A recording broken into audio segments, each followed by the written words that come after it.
Hello and welcome to Living Legacies of the Ozarks, a program that we hope will bring the hope and hospitality of the Ozarks to you. We're glad that you're with us. My name is Hayden Head, and I'm happy to introduce my co-host, Mrs. Sue Head. Now, you know I'm so happy.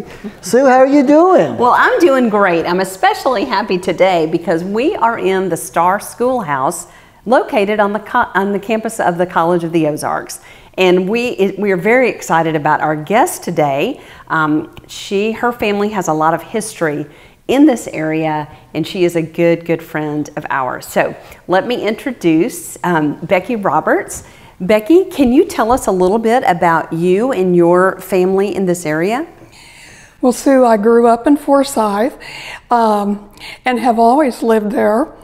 Married, and my husband and I have 2 children. They're both grown and have given us 6 grandchildren that we love and adore, and they are growing. And interestingly enough, the home that we built 30 years ago is built on property that my grandparents gifted us. Wow. And never would I realize, or never would I have thought, that when I was a little girl with them planting pine trees on some of their 40 acres, that one day part of that would be my front yard. Mm-hmm. And we have massive 30, 40, 50-foot pine trees. And anytime anyone gets near those, I'm very panicky. But Forsyth's always been my home. It's a community that I love and have grown up in. Well, Becky, I'm really excited for you to share a very special part of your family's history because it's near and dear to me and to the college because your grandfather, Joseph Gideon, was the first graduate of the School of the Ozarks in 1913. Can you share a little bit about his story? Yes. First of all, my grandfather died in 1980 at the age of 96 years old. So we lived very close, my parents and my brother and I, to my grandparents. So I think I've had an unusual situation that maybe others don't have. The fact that I was in and out of my grandfather's and grandmother's home every day. And I'm sure there are days that they wanted to send us right back. But because I had that experience, I was able to see into their lives. And as I grew up and got older, I was able to understand what the values were and why they lived the lives they did, which was faith, family, and country. And those 3 ideals guided their life. Grandfather, as you know, graduated in 1913, the only person in that class. But let's remember, when that class started, as I understand it, from both he and my grandmother, there was up to 25 students. My grandmother was one of them. By the time they got to that senior year in high school, unfortunately, some of those students had to drop out because they simply needed to return home to work their family farms. Some became ill and couldn't continue. That was my grandmother's story. And she always kind of regretted that. But years later, Dr. Graham Clark came to their home one day, and she was probably in her 80s, and gave her graduation diploma. Oh, I love that story. And it meant a great deal to her. Some people exaggerate history, and they take a family tale or whatever, and they add to it. What I'm sharing to you is as I experienced it. Our grandparents were dedicated Christians in their faith.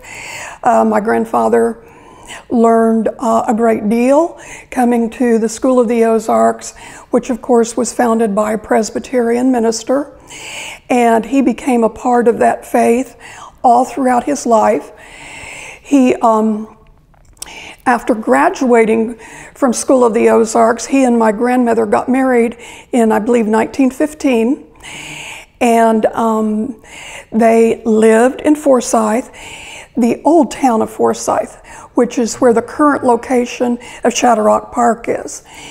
And they had 5 children. I know that by 1918, my grandfather was on the Forsyth School Board. He was from a family of 9 children.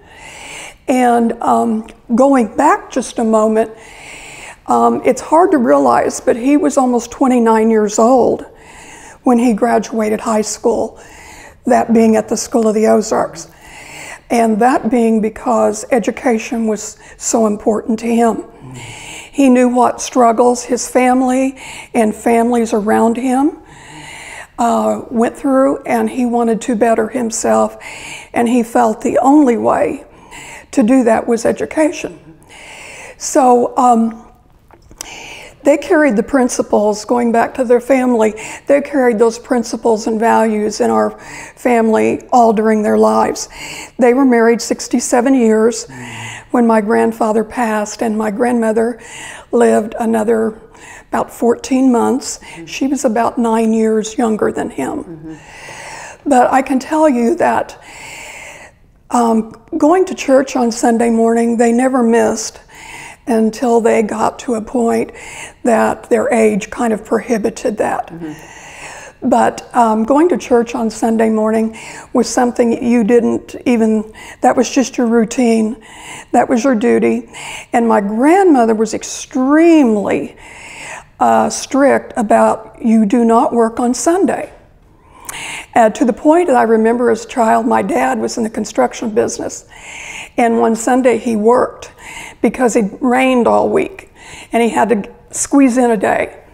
My grandmother was very upset. She gave me a lecture. I don't know that I ever told my dad.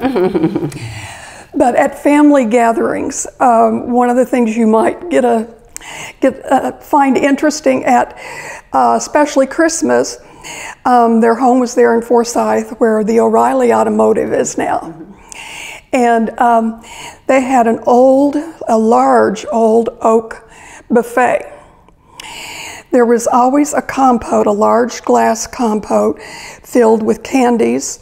There was another one filled with nuts. And then my grandmother always made a fruit salad. And that was the School of the Ozarks fruit salad. I mean, those were standard things. And at Christmas time, our family all came together. 4th of July, at Thanksgiving, we were a close family. Now, of course, as the years have gone by, and we've all grown, and now we're the older generation. Unfortunately, people are spread out more than we once were, so we don't get together as often.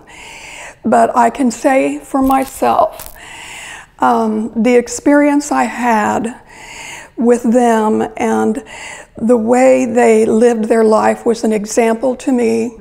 They loved gardening. They had an orchard.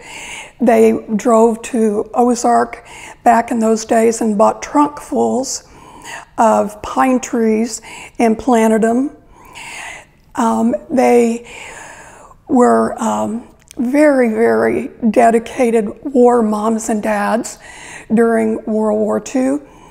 Of course, before I came along, but I realized it more and more each day because I happened to have mementos of theirs and of their 5 sons who sent those to my grandparents. My grandmother made a box for each of her sons. And my father told me later when they came home, each at a different time from World War II, those boxes were there.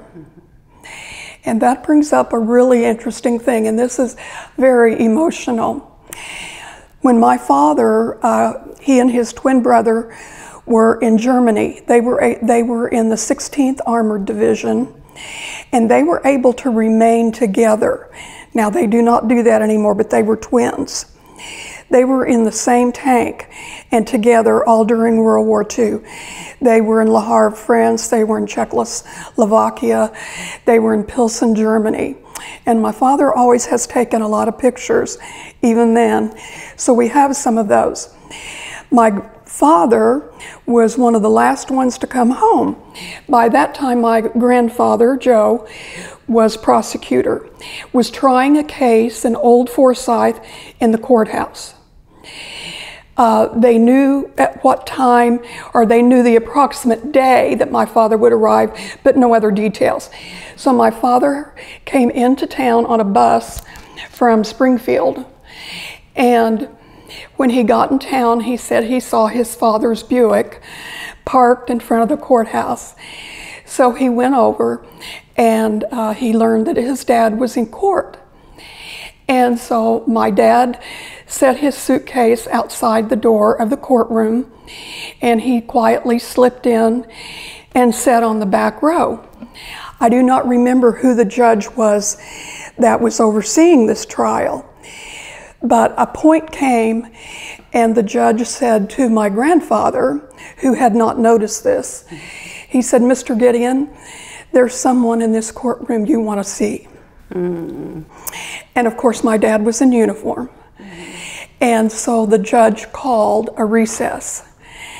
And my dad said that when his father turned around, he stood up. And you can imagine what a heartwarming and thankful reunion that was. Yeah, absolutely. Wow. Thank you for sharing that story. You're That's welcome. Beautiful. In fact, thank you for sharing the story of your family. And when you talk about their gardening, I mean, maybe there's no better image of a legacy than planting a tree.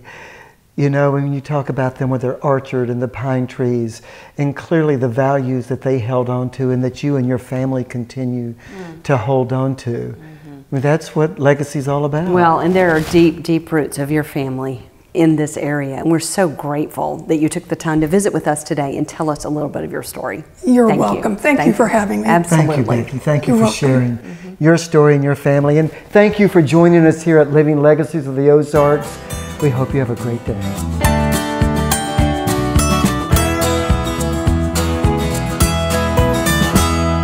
Living Legacies of the Ozarks is sponsored by Ozark Mountain Legacy.